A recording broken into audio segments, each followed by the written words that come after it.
you are destroying the movement. You are destroying the party. There are things that cannot be done in an election. An election is a silly period. Kakati nga bwolaba nti abanubbi. I'm going to donate a bull to the Nubians. A bomb.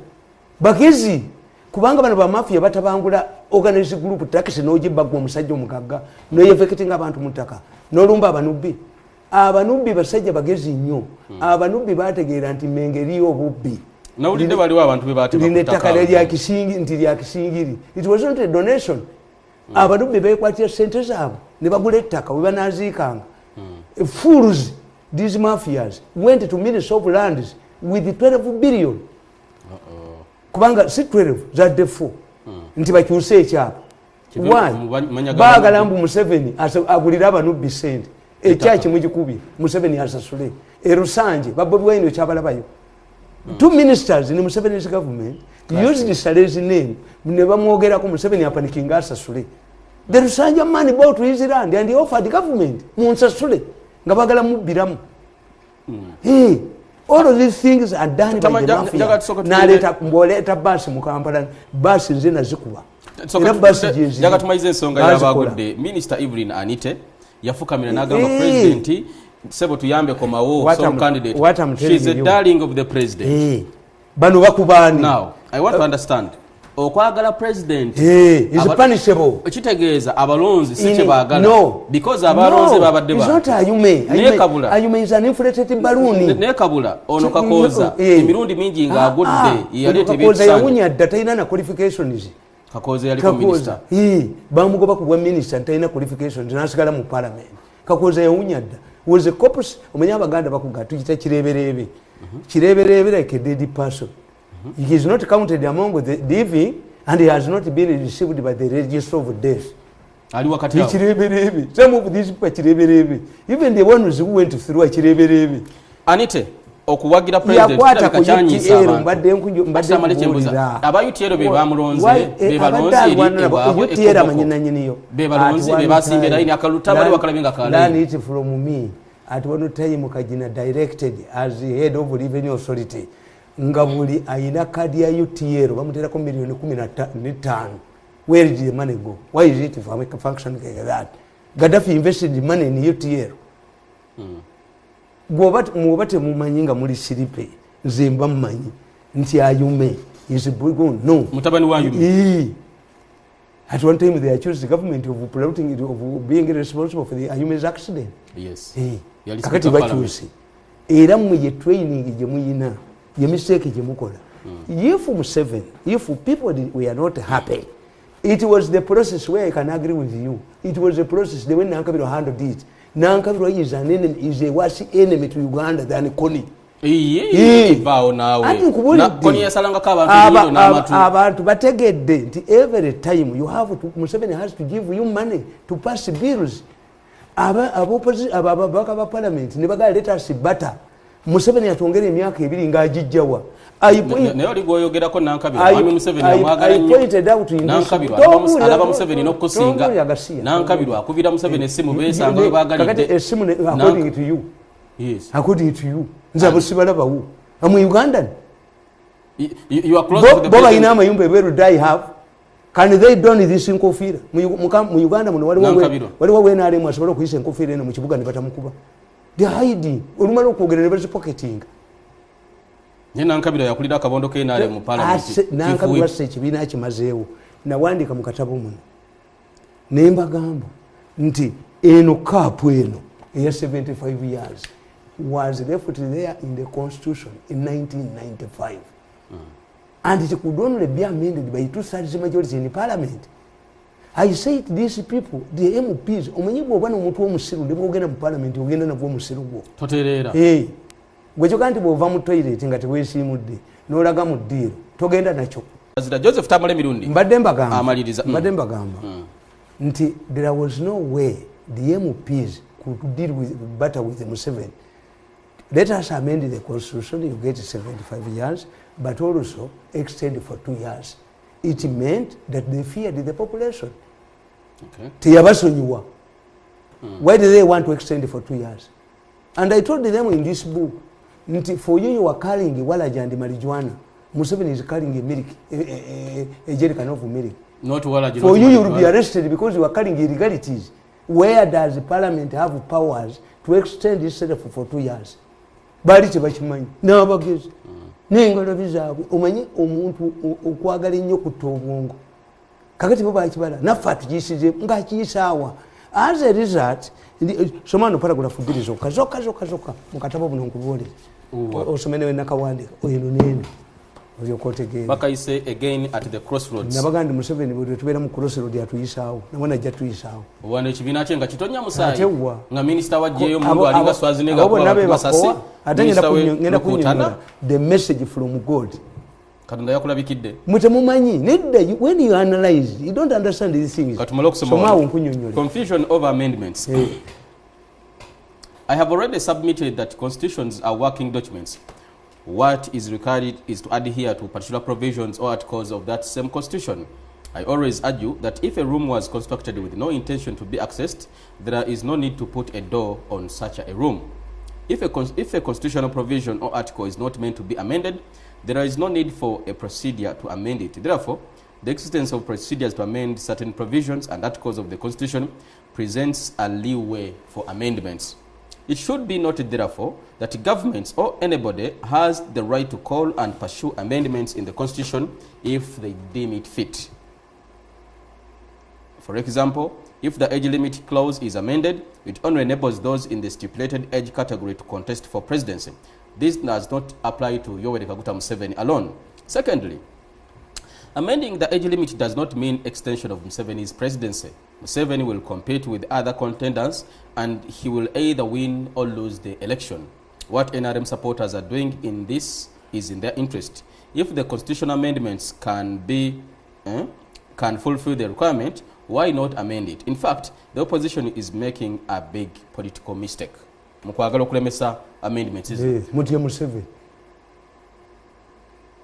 mwali mutye Museveni nga musibidde ku myaka 7 anti nga bagamba semateeka ateekebwe ate nga amendimenti bagamba buli kimu bakikyusa bukyusa Tamale buli kimu bakikyusa bukyusa nti olujja olutagenda ekisenge ekitagenda kugulwa tekuba amendment bwe zibaawo buli kimu mu semateeka bakikyusa and why is a working document. A constitution is a working document. buli kimu bakikyuse bwanaleeta ne bagamba tukyuse semateeka tuteekeko etteeka lya kalabba nga tukkiriza tukyuse semateeka tugane Tamale Mirundi okwogera nga tulikyusa was amended 10 times okusetulinga. But this has been amended thousands of times. Constitution ya mwerimu entrenched provisions is a referendum. Mwerimu none. Two-thirds majority. Museveni was not a member of CA. How can these MPs who are making noise today say that they have woken up to realize until 1995 this was amendable? Hey, but from 1995 when the constitution was promulgated, that article was there. Omuwandiisi w'ekibiina kya NRM Justin Kasule Lumumba sabye President Museveni to stop impunity in the ruling NRM party. Justin Kasule Lumumba ya presiding over emirimu day-to-day activities ez'ekibiina bamuleta Tango Doi. She's speaking tough. Muchala Lumumba aganti President Museveni yabaddeyo bali Tango Doi yabaddeyo ujali ku kitebe kye yabaddeyo jali ne batamufunya jali aboleza bulungi bana Uganda bali patient Muchala Kasule Lumumba n'agamba nti President stop impunity komya abantu impunity kigambo kya luzungu ekitegeeza omuntu okukola ekintu nga talina kigenda mukolebwako bwalowooza okwemanya eryanyi n'ebintu mu kweru.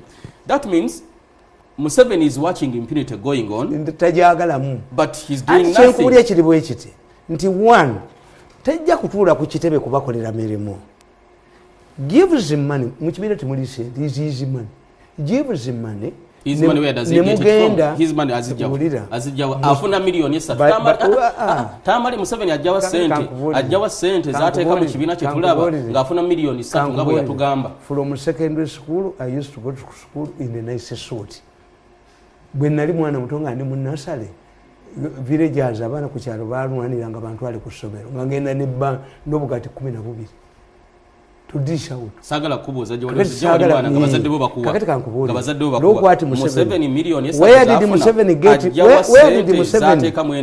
Museveni get money to run for NASA? Was it money compared to this one? No. Yes. Where did Museveni get money? A lot of Where money, did Museveni get money to run NRA in the bush? Yazifuna ngo kuva Libya. Bagadafi nga bamwa sente n'abantu abalala. Kati bwabaga yazijjanga bweru ate teyajjanga bweru. Yajjanga talina namu. Babanga n'okubba ba Museveni abo bamenya banka embala. Bamenya banka ne for us in Christianity omwawula awasa.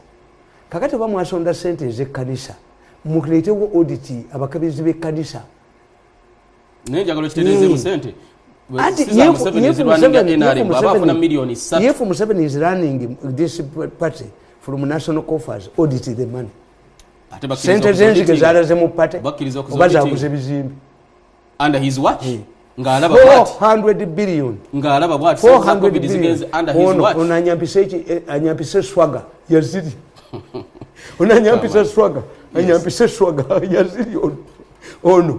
Anyampise swaga. Laba radio bwaze etise. Unanyampise swaga. Kozi kati ya ugoti okukyogera. Ntakikozese swaga. Sente yazibba. Unanyampise swaga. Tamale zagenda mu kibiina ng'omugezi balira odayivatinze ekirowoozo kyange ku kya Museveni naye tugende walala n'ekyo kitegeerekese. The most serious issue would be discussing eri eki gyemwali badde mugamba a message from God. How come that Rukutana, who survived the assassination during election, has found himself with the people which he accused at that time of attempting to assassinate him? Do you remember? Yawona? Yes, 94. Yes, balonda si. Kati kununo yabadde ayagala okutta. How come that in 1980 there was a fierce political battle between Kutesa and Museveni, and today there is a fierce political battle between the Kaguta family and the Kutesa family, in spite of the mechanism, the internal mechanism they have. Let's go back slowly. 1980, Museveni yesimbawo ne Kutesa. Museveni n'akugwa, Kutesa n'awangula side ye Mbadala something. Kutesa bw'awangula, Museveni n'alema okuyitamu. Mu 2020, that is 30 years down the road. Myaka 30, no, Anna. Those are 40 years. Yeah, 40 years down the road. President has the capacity to convince NRM contenders to withdraw and leave others. Why has this super guru or medicine or miracle worked in the family? To me, there's more important issues to discuss. Take me there. What do you see in that? President Kutesa migrated from Nyabusozi. They allege that Kaguta also migrated to Nyabusozi. Same routing.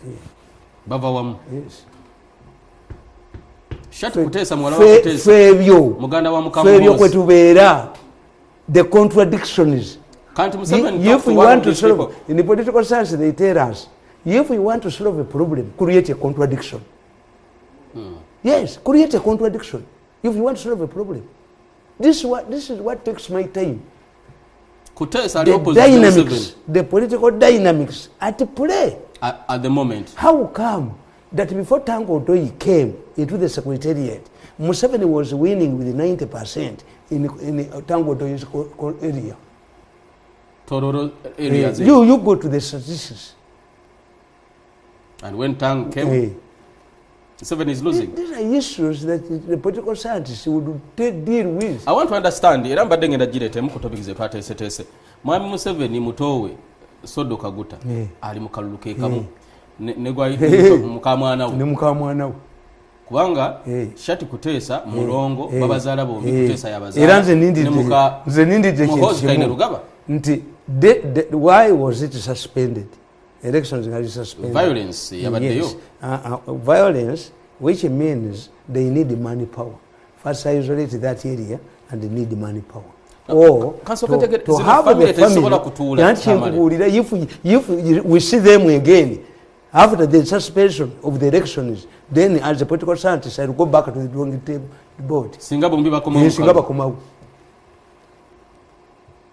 These are contradictions. I was listening to Muganda Museveni. Meeting in over mafia Mubaba Day in Jejuwa Museveni. Soda Agamba. It was chaired by Museveni's close relative who was always being referred to as sir in the meeting.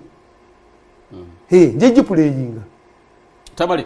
Muto wa Museveni agamba yakalulu obaba kategese bate babata agenda kujanga independent lwachiri. And that speaks volumes about his intention and motive. Kyenkugamba.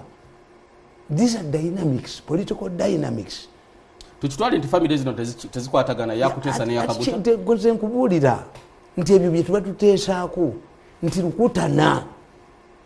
Ate ba mafia, the president Rajachiman, the mafias organized an emergency meeting where they discussed the situation of Rukutana, and they resolved, they invoked one of their rules: no member of the mafia fellowship will be left under the hands of government institutions, and they decided to deploy Akulo. Kakati Akulo bwaba ye yagenzeeyo n'abajulize baga n'ekyakubya omusajja is a blunt object. Sisi kati what will Museveni's intervention do? Is Museveni going to become a judge? Now Tamale, I'm looking at omusajja oyo ali ku mutwe gwo Museveni as, for lack of a better word, as someone that is helpless. No. Tachali na buyamba. He's losing. It happened. Anti abakubye. He's losing. Abakubye. Nagamba ba mafia abo. Umenyeze I speak in Gun. I'm a mass communicator. Tulisa similes. Nabaga nti mubage ente nzibe. Ne mulabe straight dog ngeetandise obbabogolera. Eba teyagala nnyama. Mudduke. Mutasobulamu. A straight dog, when you see a straight dog barking, who is this straight dog which is barking at them? Enyama mujisule wo. This is a decision you have to make. Tamale, as a student of history and of course mass communication, I'm looking at the Museveni empire collapsing from within. Yeah. Museveni kyabadde mukyembadde muyambamu. Because if Kutesa is one of his right hand men, why did mubiri mumbera yonna he is one of his strong men. Look at this. Sembabule is going to expose this family. Yakutesa na Museveni, and it exposes the vulnerability ya Mwami Museveni. Once he fails to handle this, because you cannot tell me nti babaddewa ne mutowe n'agenda ne Museveni was aware. Ate Musumba yakubiddwa omusajja atunda watermelon Nakasero.